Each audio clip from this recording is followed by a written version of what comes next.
हमारी श्री हर्षवर्धन चौहान जी, उद्योग मंत्री। हर्षवर्धन चौहान जी 30 साल पहले एमएलए बन गए, लेकिन हमने लॉ इकट्ठी ही की थी। यूनिवर्सिटी से, कॉलेज से हम इकट्ठे पढ़े। गवर्नमेंट कॉलेज शिमला से, पीयूसी से लेकर यूनिवर्सिटी तक का हमारा सफर इकट्ठा रहा।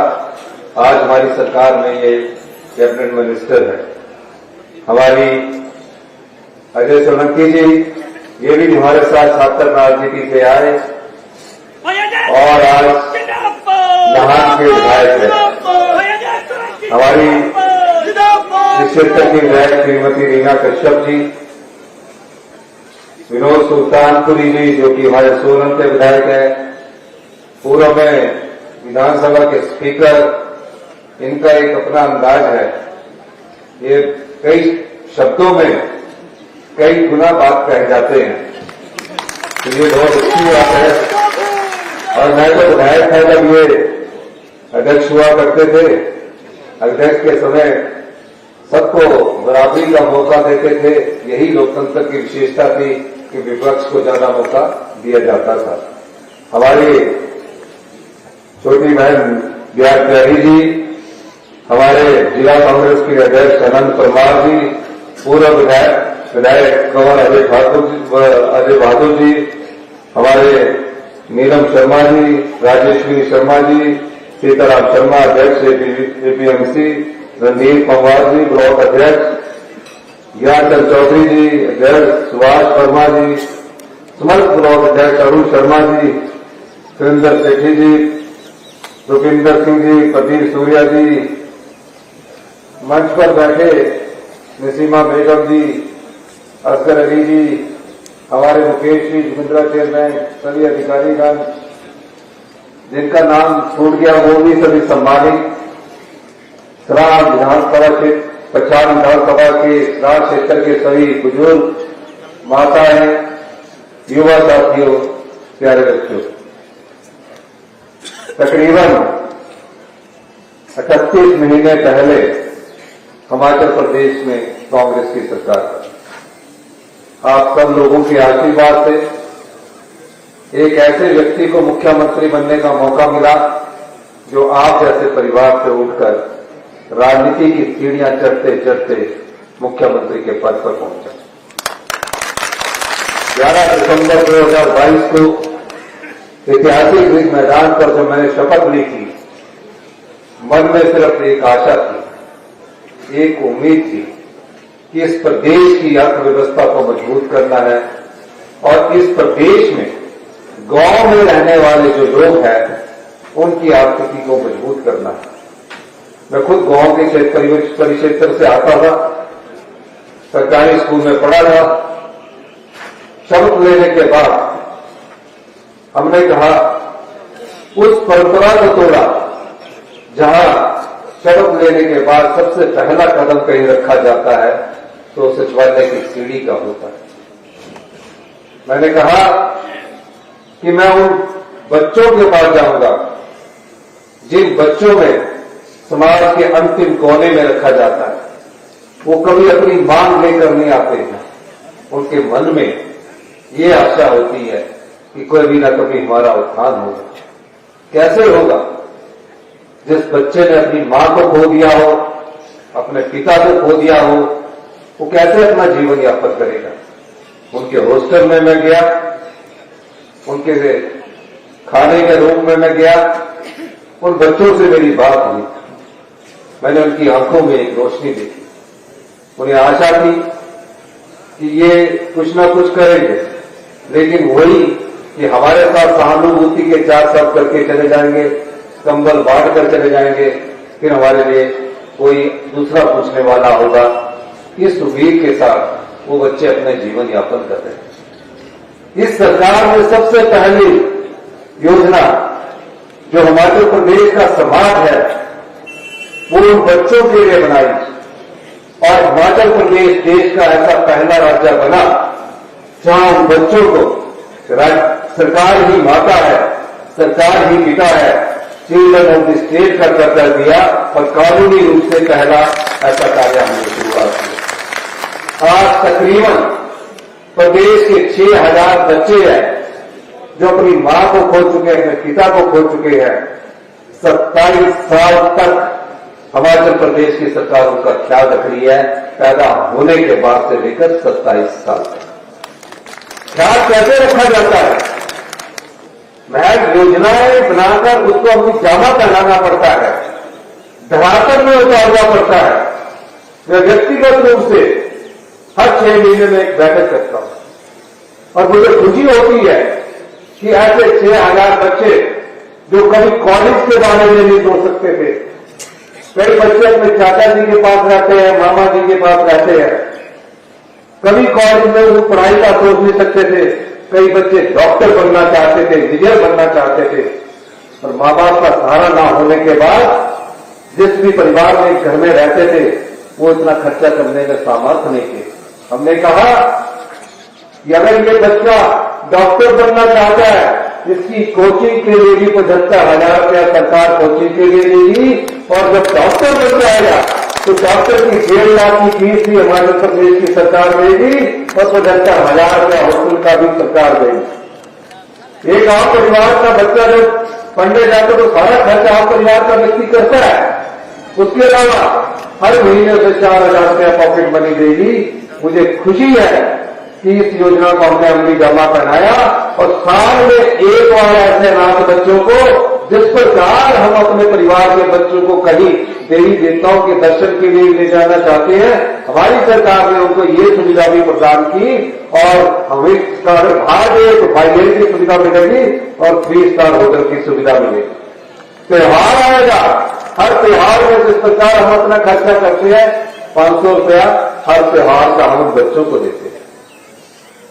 ये पहला पुण्य का कार्य हिमाचल प्रदेश में कांग्रेस की सरकार है। उसके बाद हमने उस समाज के उस वर्ग को पहचाना और पिछले बार जब कैबिनेट हुई तो हमने उन विधवा बहनों के, विधवा माताओं के बच्चे जो कॉलेज में पढ़ते हैं, डॉक्टरी कर रहे हैं, इंजीनियरिंग कर रहे हैं, उनकी पूरी फीस का खर्चा हिमाचल प्रदेश की सरकार उठा रही है। और कल हमने कैबिनेट में पिछले कल फैसला किया कि अगर वो बच्चे हिमाचल प्रदेश की सीमाओं से बाहर किसी बाहरी स्कूल में जा रहे हैं, सरकारी सेक्टर में कॉलेज में जाएंगे, उसका पूरा पैसा भी सरकार उठाएगी। अब ये कोई मांगे लेकर नहीं हमारे पास आया, ये कोई सरकारी कर्मचारी द्वारा हड़ताल नहीं की गई, ये किसी किसान द्वारा हड़ताल नहीं की गई या किसी छात्र संगठन द्वारा हड़ताल नहीं की गई, ये अनुभव किया गया। और जो सरकार गरीब का दर्द अनुभव करती है, आम परिवार के लोगों का दर्द अनुभव करती है, किसान का दर्द अनुभव करती है, उसी को व्यवस्था परिवर्तन कहते हैं। उसके बाद अधिकारियों की बैठक होती है, खजाने का हिसाब रखा जाता है। कहा कि 76,000 करोड़ रुपए का कर्ज हिमाचल प्रदेश की जनता पर चढ़ा हुआ है। 6th पे कमीशन का 10,000 करोड़ रुपए का एरियर वो भी सरकारी कर्मचारी और अधिकारी को नहीं मिला। और आपने उस समय मेरी बात सुनी होगी कि भारतीय जनता पार्टी की सरकार ने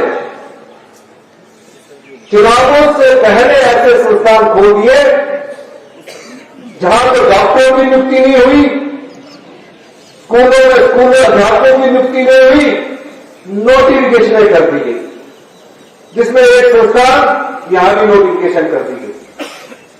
क्या नोटिफिकेशन करके जनता की आंखों में धूल झोंकना है? मैं भी आगे एक सिंपल कागज में नोटिफिकेशन कर सकता हूं, ये कर दिया, वो कर दिया, कोई ज्यादा समय नहीं लगता। लेकिन हुआ क्या हाल इस प्रदेश का? चुनावों से 6 महीने पहले आपका पैसा, आपका जवाब जनता का पैसा 5,000 करोड़ रुपया की रेवड़िया बांधने की चुनाव जीतेंगे। जो वादा बताया गया, कहा आगे की आगे सोचेंगे, हम तो अभी चुनाव जीतना है और चुनाव जीतने के लिए जनता की संपदा का धन लुटाते हैं। इस भारतीय जनता पार्टी की सरकार से यह पूछा जाना चाहिए था उस समय। मैंने पूछा विधानसभा कि माननीय पूर्व मुख्यमंत्री जयराम ठाकुर जी, मुझे बताइए 76,000 करोड़ का कर्जा आप हम पर छोड़कर गए हैं। 76 और 10,000 करोड़ हमने भी सरकारी कर्मचारी अधिकारियों को देना है। 86,000 करोड़ इस प्रदेश की जनता का हम पर छोड़कर चले। कहा कि अब कैसे संसाधन विकसित होंगे। मैंने कहा चुनौतियां जो भी मेरे सामने आती है, मैं हर चुनौती का सामना करता हूं और हर चुनौती को जीतने की क्षमता भी रखता हूं। उदाहरण देना चाहूंगा, ये जो आरडीडी क्या होती है? आरडीडी एक होती है कि अगर हमारे परिवार की आय 100 रुपया है, खर्चा 200 रुपया कर दिया गया है, तो उसके बीच का जो घाटा है वो जो टैक्स पूरे प्रदेश से इकट्ठा होता है उसके द्वारा दी जाती है। यानी कि इस प्रदेश में आप जो कैंपा की बोतल पीते हैं, पीने के पानी की बोतल पीते हैं या कुछ भी पीते हैं, उसका पैसा हिमाचल प्रदेश की सरकार के पास नहीं आता। पहले बैग और टैक्स के रूप में आता था, अब नहीं आता। अब वो सारा पैसा केंद्र सरकार की किस्ती में चला जाता है। उसमें से वो 59 पे पैसा जो है वो अपने केंद्रीय खर्चों में रख लेते हैं और 41% का हमें उसका बंटवारा करते हैं पूरे राज्य, पूरे देश के राज्यों को। 1952 में इस प्रदेश में आरडीडी मिलती आ गई।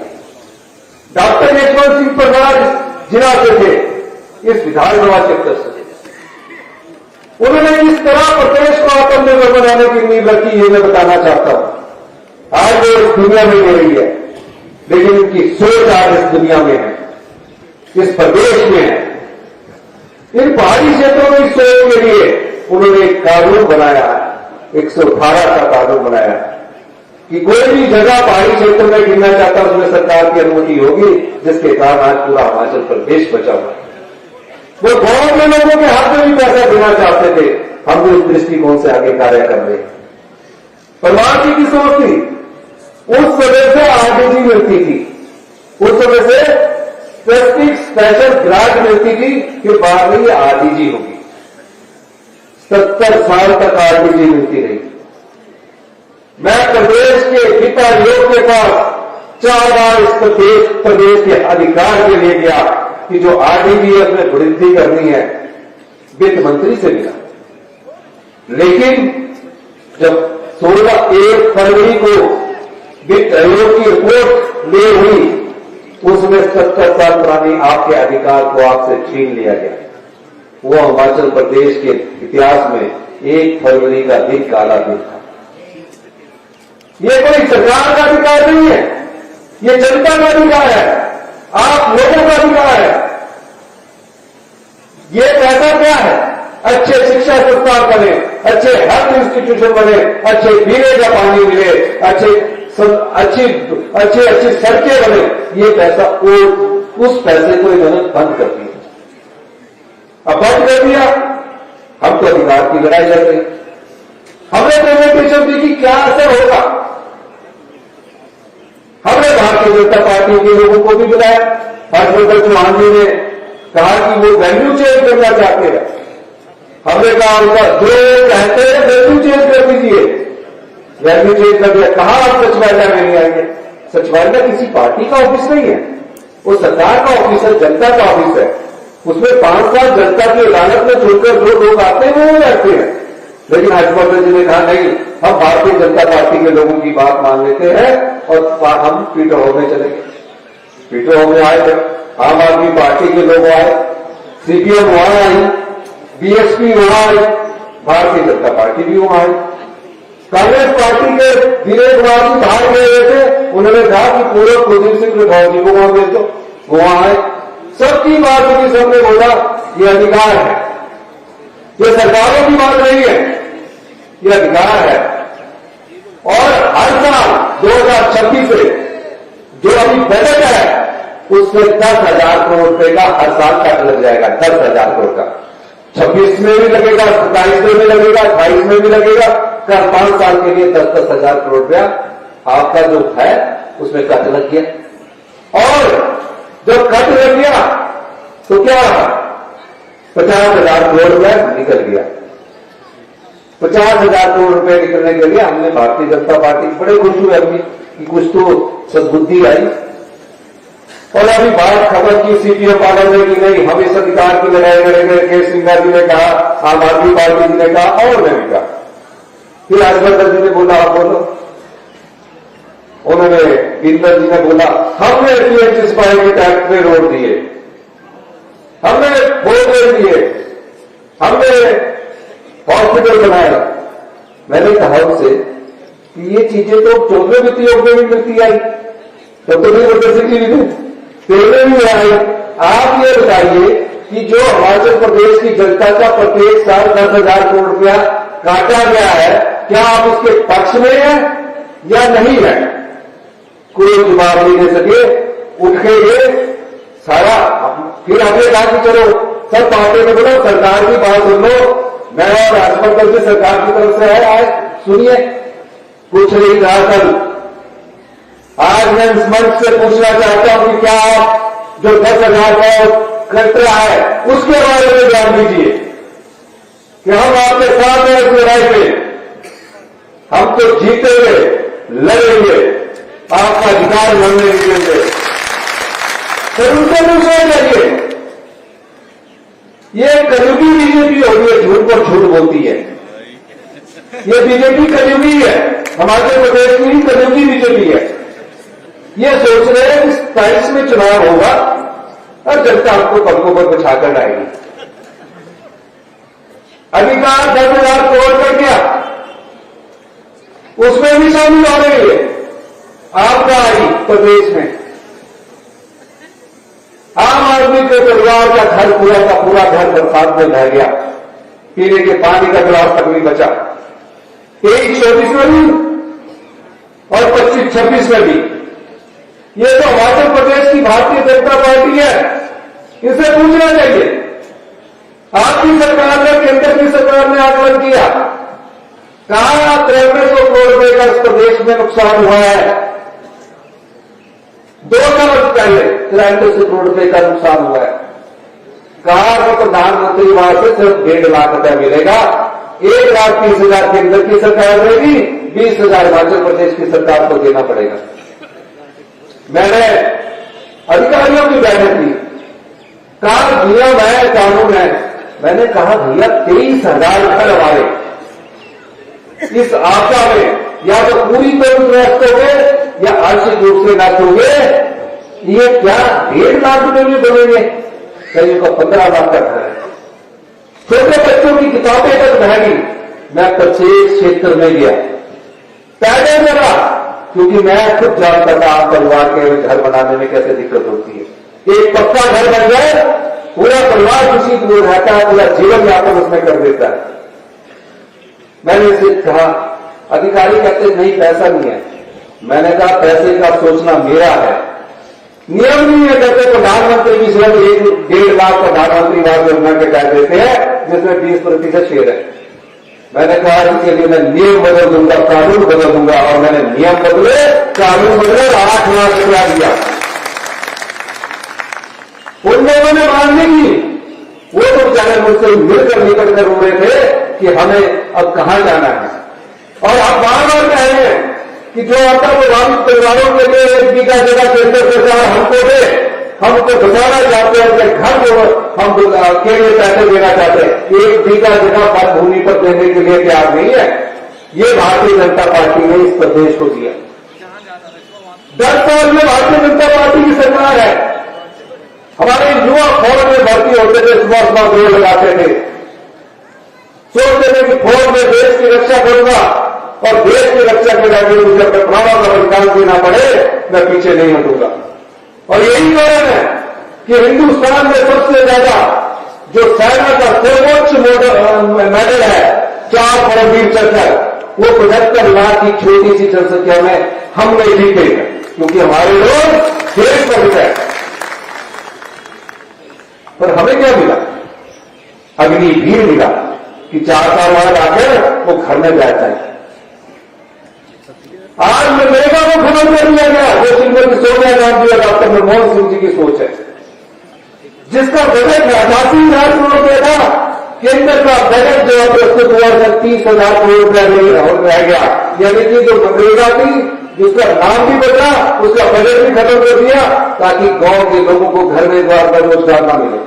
यही भारतीय जनता पार्टी ने किया।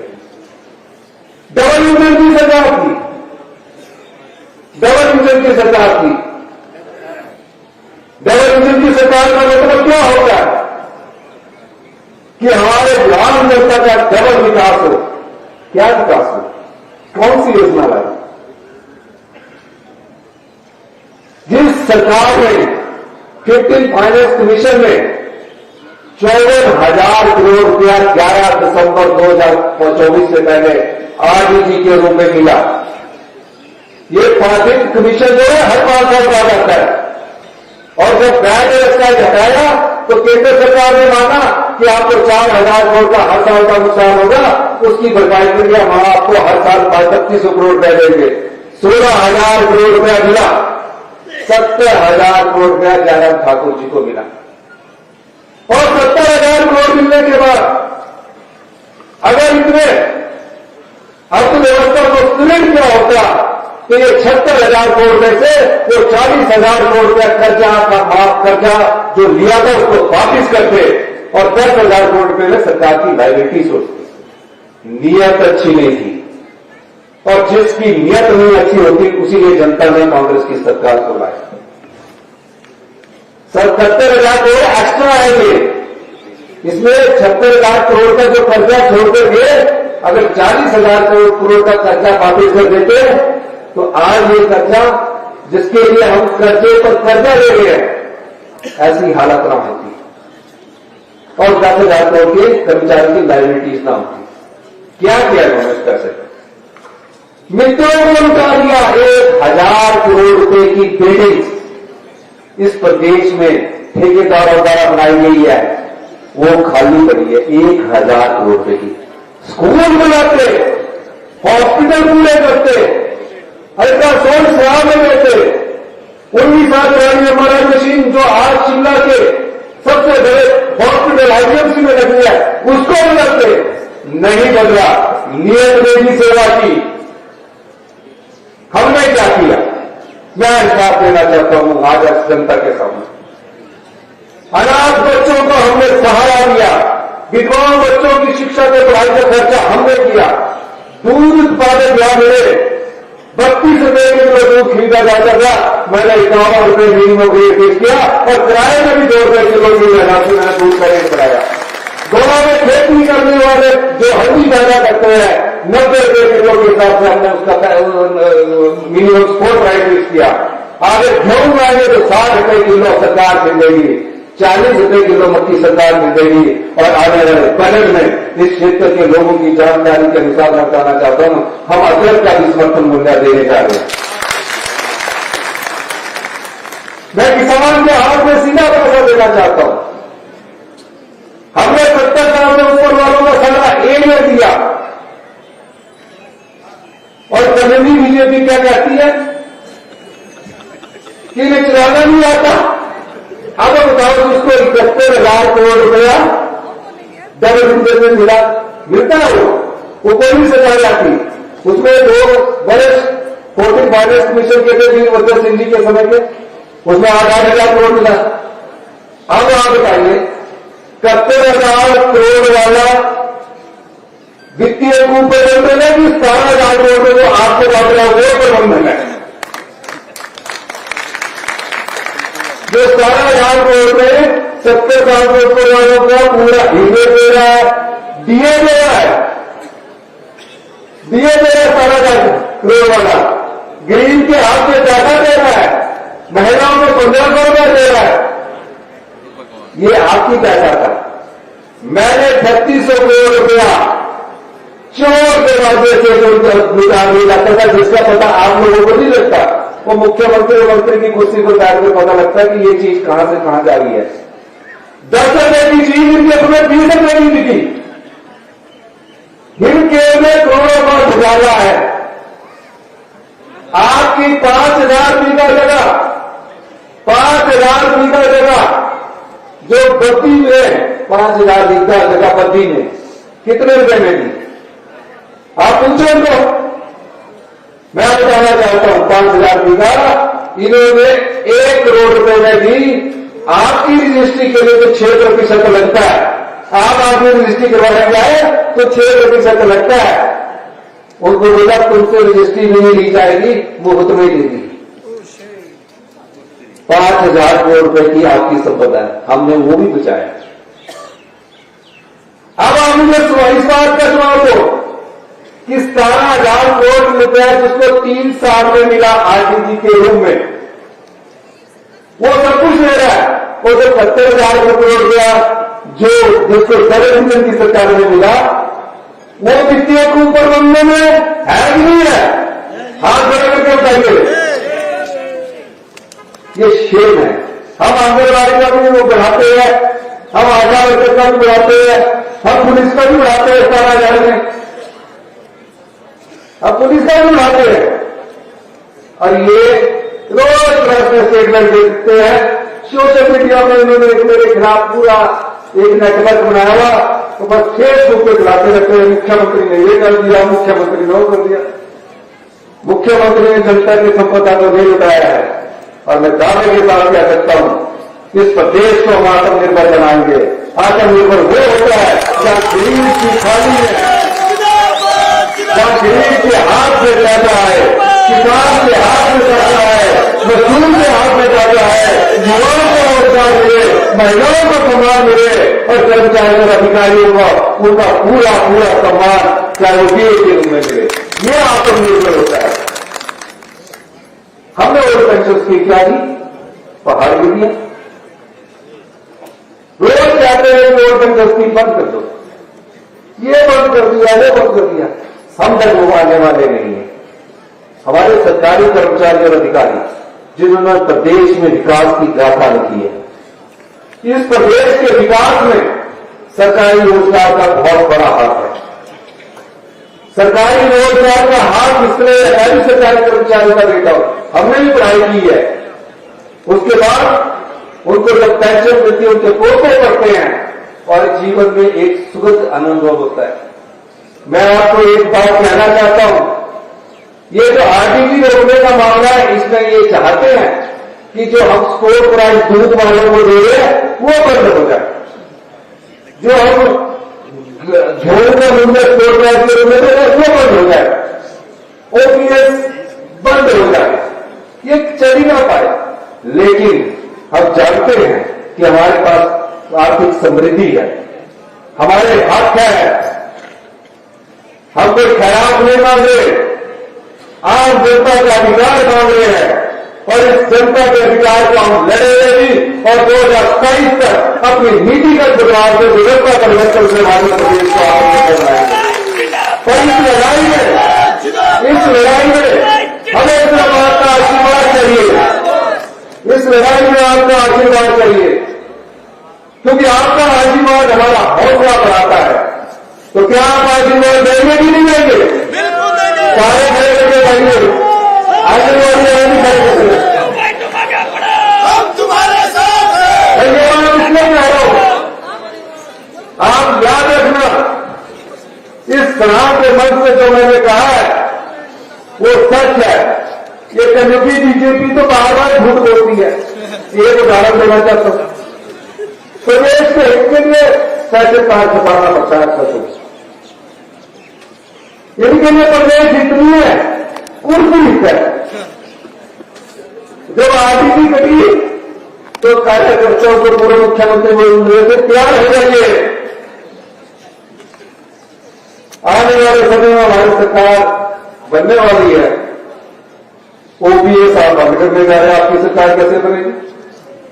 दूध की मुंडे को स्पोर्ट ड्राइव बंद करने जा रहे कैसे बनेंगे? इनको सबक सिखाना है आपने कि हमारी सरकार बनने वाली है। पीड़ा दर्द प्रदेश का कैंपेन 2020 की सरकार बेड़ा नहीं किया इन्होंने। स्कूल में आपके बच्चे जो पढ़ते हैं, मैं खुद सरकारी स्कूल में पढ़ा हूं, मैं सच्चाई बता रहा हूं आपको। सरकारी स्कूल में पढ़ने वाले बच्चों से ये हालात कर दी कि 5वीं का बच्चा दूसरे की किताब नहीं पढ़ सकता था। 2021 में ये हाल है, 5वीं का बच्चा दूसरे की किताब नहीं पढ़ सकता था। हमारी प्राथमिकता में शिक्षा दूसरा केंद्र बिंदु है, पहला हेल्थ है। और हमने वो हमारे महीने गिरते रहते हैं जैसे उनको कुर्सी आने वाली है। हमने क्या किया, 38 महीने में इस प्रदेश की गुणात्मक शिक्षा में जो 21वें स्थान पर थे ना, हम वहां से 5वें स्थान पर आए।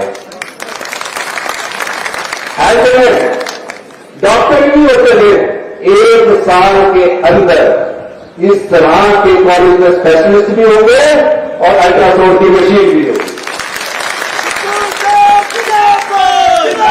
जो भी आपने मांगो की है, उस मांगों को मैं चाहे जहाज कार्यक्रम में किया, चाहे उन्होंने किया, यहाँ के स्कूल को गंगूराम ठाकुर जी ने की है, सबको मैं यहाँ सबको मैं स्वीकार करता हूं। श्राम में सीबीएसई स्कूल खोलने की मैं घोषणा करता हूं।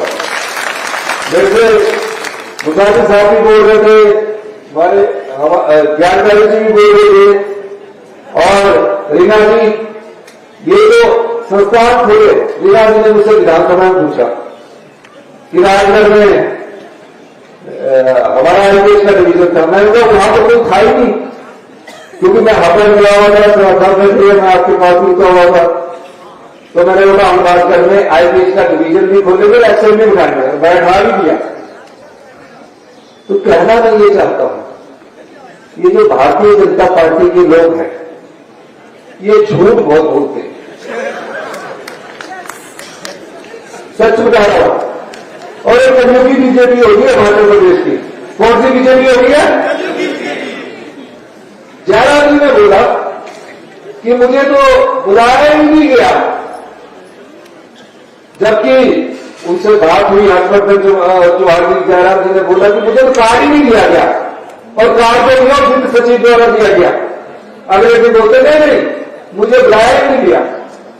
तो ये खुद ही झूठ बोलते बोल के 5 गुटों में बटे हुए, 5 गुटों के एक गुट नहीं है। या भैया रीना जी के साथ एक गुट होगा, 4 गुट इनके साथ नहीं है, 4 गुट लगे इनके, उनके भी हो सकता है। आगे से करके मुझे भी फोन कर रहे थे, तो रीना जी अपनी बार आपने भी बच के रहना। आपके घर में आपके दुश्मन हो गए। तो मैं ये कहना चाहता हूं, रीना जी ने हमसे बोला, हमने इनको मांग स्वीकार की। तो मेरे को मांगने का मतलब है हमारा भाव आपकी सेवा है, और इनसे नए लोग में ज्यादा कर रहे हम, इनसे कम नहीं कर रहे। इनका लालच ही नहीं, ये तो बोल ही नहीं पाते। अगर ये इतने हिमाचल के हितकारी है तो मैं इनको चुनौती देता हूं कि प्रधानमंत्री मोदी जी से भी ना जाकर आरटीजी बहाल करवाए और 10,000 करोड़ का नुकसान जो है इसको रोक ले। ये नहीं कर पाएंगे, हम करेंगे। और ये जो कह रहे हैं, फिर देखिए फिर कितने लोग से कह रहे हैं, वो मुख्यमंत्री ने कहा पेंशन बंद हो जाएगी, पे बंद हो जाएगी। भाई हमारे छात्री भी यार जानते पेंशन भी देना है, पे देना भी। जयराम जी आपको फिर करने की जरूरत नहीं है। हम दूध का मूल्य भी बढ़ाएंगे, अदरक को भी प्रोत्साहित करेंगे, धान से जो सड़क चट्टी कर जाएगा उसको भी डबल रेट करेंगे, जितनी पीएचडी की सड़कें हैं उनको भी जल्दी ही उसका काम शुरू करेंगे। इस सरकार में जहां नीयत अच्छी होगी, जहां ईमानदारी से लोगों की सेवा करने का भाव होगा, वहां भगवान भी साथ देता है, जनता भी साथ देती है। अगर ये लोग तो कुर्सी हमारी सरकार ही में राजनीति में वो 6 महीने भी खड़े। मैंने हर्षवर्धन जी को पूछा कि क्या हाल है। हर्षवर्धन जी कह रहे वो पता नहीं लगाएगा, अभी तो कच्ची लेके कांग्रेस का कर रहे।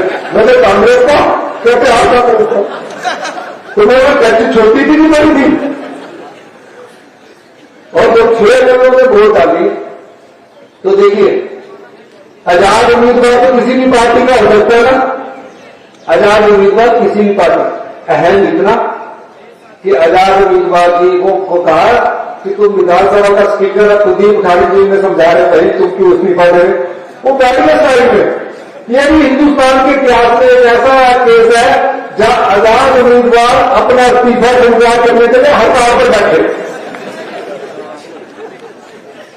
जनता की मांग के लिए जानते कि मेरे को स्कूल मिलना चाहिए, ये मिलना चाहिए, तो बात थी। वो बैठ गया हड़ताल पर। एक रात मिली स्पीकर महोदय को जूस पिलाने गई, तुम मत बैठो, कांग्रेस का समर्थन नहीं करते तो बीजेपी का कर देगा। ना हमें तो बैठना ही है, ये तो कांग्रेस के बुरे हाल है। चोरी करे और तो बुरा हाल हो जाए हमारा, चुनाव में भी हमारे हो जाए। फिर कभी हरिद्वार हो, गुजर में बात होने के लिए भागे। आपने देखा तो सोशल मीडिया में मेरे खिलाफ गाली लिखे रहते हो, लिखा होता है उन्होंने। अब क्या है कि वो चले गए और इस्तीफा स्वीकार हो गया। कहा गया तो हमारी वेर है। इस प्रदेश की जनता ने देवी देवताओं के आशीर्वाद से जो आप परिवार से निकला मुख्यमंत्री था उसको 34 से दोबारा 40 सीटों पर पहुंचाया। तो ये जनता है। ये जो तुमने पानी आ रहा है 27 को देखी कि 1000 शिफ्ट होती है, ये जनता ने क्या करना है, ये जनता ने क्या करना है कि लुटाने वाले को भारतीय जनता पार्टी चाहिए, लुटाने वाले मुख्यमंत्री चाहिए जो जनता की संपदा को लुटाएगा, या जो जनता की संपदा को जनता में बांटने वाले मुख्यमंत्री चाहिए, ये जनता तय करेगी। करोगे नहीं करेंगे, आप इंतजार कीजिए। ये प्रदेश 2025 में जब चुनाव के लोग चंडीगढ़ जाएंगे, गर्व से कहेंगे 2025 में मैं सबसे समृद्धशाली और अमीर राज्य के आया हूं। हम अपनी मेहनत से, दिन रात की मेहनत से आज इस स्तर पर पहुंचे हैं जिसमें आम लोगों का खून पसीने की कमाई से ये प्रदेश आत्मनिर्भर भी बनेगा और समृद्धशाली भी बनेगा। ये सरकारें आती है, मुख्यमंत्री आते हैं, मुख्यमंत्री चले जाते हैं, लेकिन ये ईमानदारी और सेवा भाव अपना सरकार में है तो आम लोगों के लिए, किसान के लिए है, महिलाओं के लिए। कोई मांग नहीं रखता वहां से, दूध वाले से कोई मांगने नहीं आए थे जिसका कोल प्राइस के लिए। आज खुशी होती है जब वो धन्यवाद करने आते हैं। आने वाले बजट में आप और उम्मीद रखना मुझसे, तो मैं और अच्छी तरह आपको उसका बेनिफिट होने जा रहा है। और ये किसान लोगों की सरकार है। इन्हीं शब्दों के साथ हमें लड़ाई लड़नी है और अन्याय नहीं सहना चाहिए। गीता में लिखा है सत्य की लड़ाई हमेशा लड़ते रहना चाहिए। झूठ बार बार सत्य से टकराता है, झूठ का कई बार सामना सत्य से होता है, लेकिन अंत में जीत सच की होती है। और आप जो मैं अनुरोध करूंगा, आप सारे लोग